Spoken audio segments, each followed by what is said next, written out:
There's this thing called a pepeha.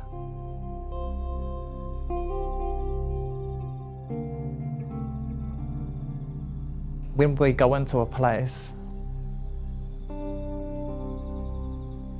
we say our maunga, we say our waka, we say our moana, we say our awa.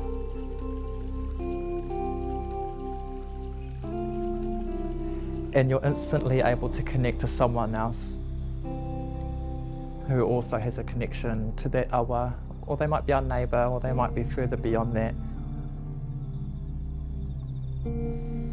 But then we're also reminded that wai connects us globally. Those oceans all touch each other, those waters all run into the seas that run around this world. It's that one thing that brings us closer to each other.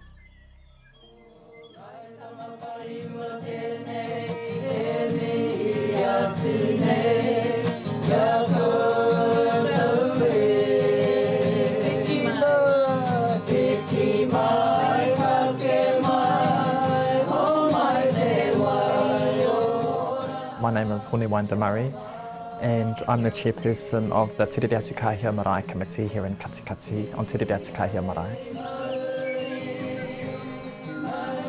What does this marae mean to me? It represents everything.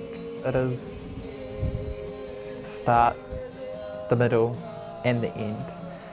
And that's just the morals and principles that I live by, having grown up with my kuia who always brought me to this marae. It's my earliest memories, and I already know in my head it's the natural progression of life, and this will be the end for me as well. When I die, this is where I will lay, because I know no other.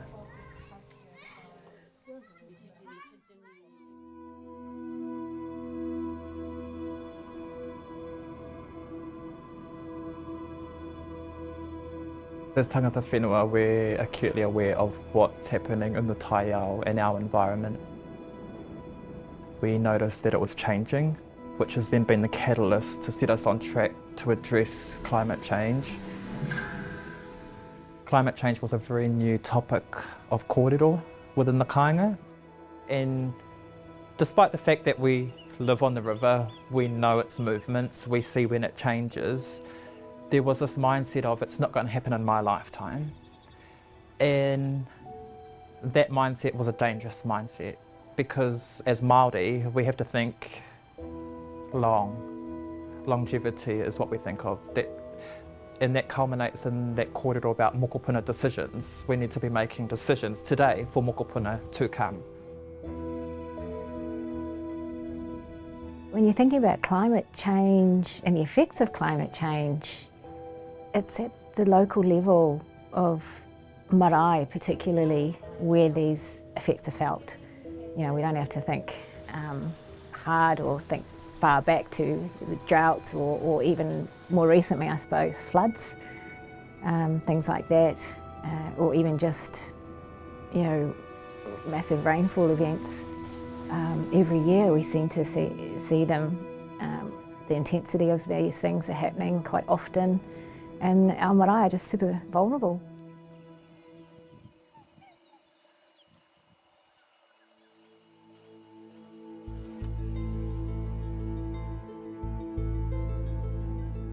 Some of the main challenges that we do face in climate change is the people that live on a river and on a river mouth.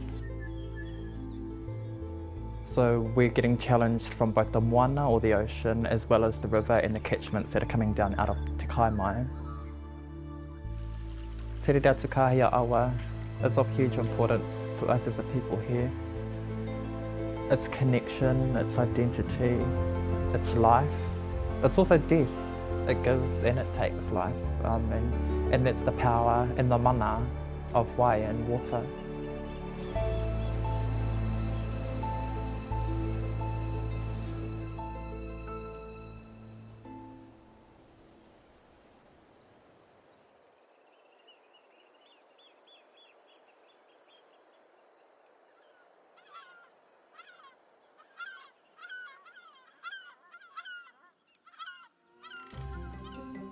The titiko is this little taonga species that we have here at Te Ratu that's been a food source over many, many generations.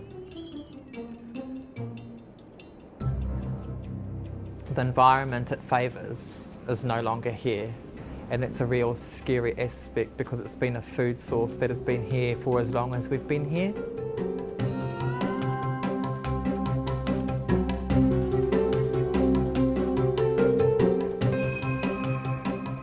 I recently went out to collect some titiko and I took some to my kuia who just cried because it had been so long since she had any titiko.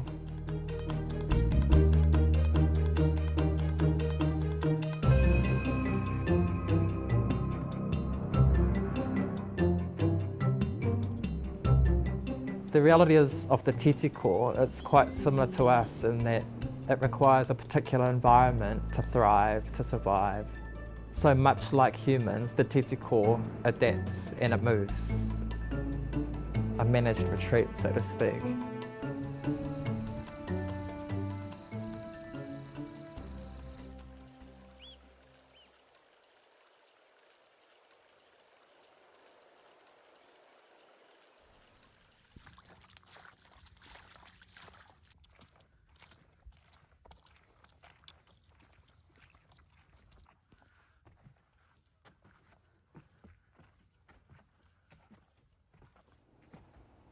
We're quite a unique people here in that we've got an island urupa named Tūtaitaka.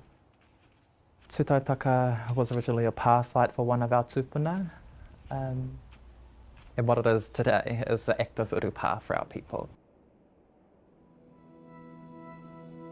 It's past, it's present and it's future.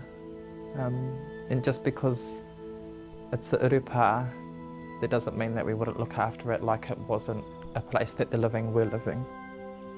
Both my grandparents are buried on that island. It's a place that I absolutely love going to. I've gone there all of my life. I've watched it change, I've watched it grow, and I hope that one day that's where I'll go. By being an island, it's absolutely susceptible to climate change and the effects of sea level rise, erosion. There's a lot of wānanga that needs to happen around what the future of that looks like. And understanding our tikanga in terms of how we're protecting our kōiwi or our tūpuna, our bones that are over there, and whether or not redeveloping the island or retaining the island will do more damage than good is a question that we are actively seeking to find the answer to.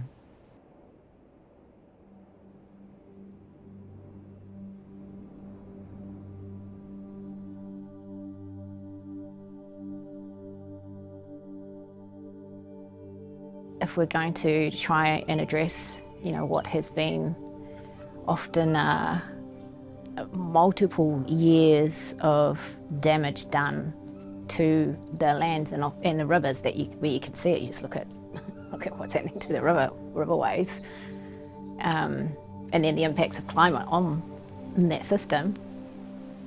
We need each other more than ever. We need good partnerships, good relationships with councils, with our neighbours, with farmers. We all need to help each other.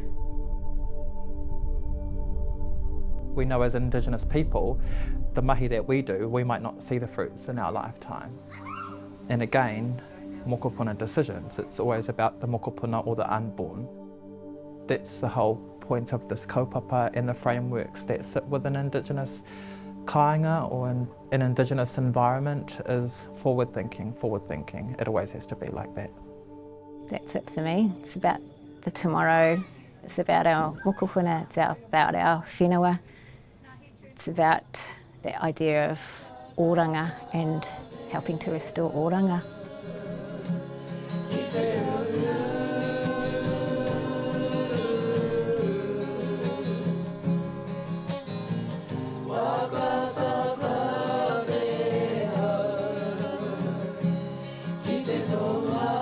What a lot of our life comes back down to is that term kaitiaki and kaitiakitanga.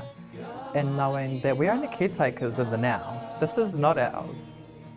Again, it's not about legacy, but there's still this thing that should sit at the back of your head. What are you leaving for the next people? Are you leaving anything? And when you can question that, then that helps sort of determine what your actions are in the now.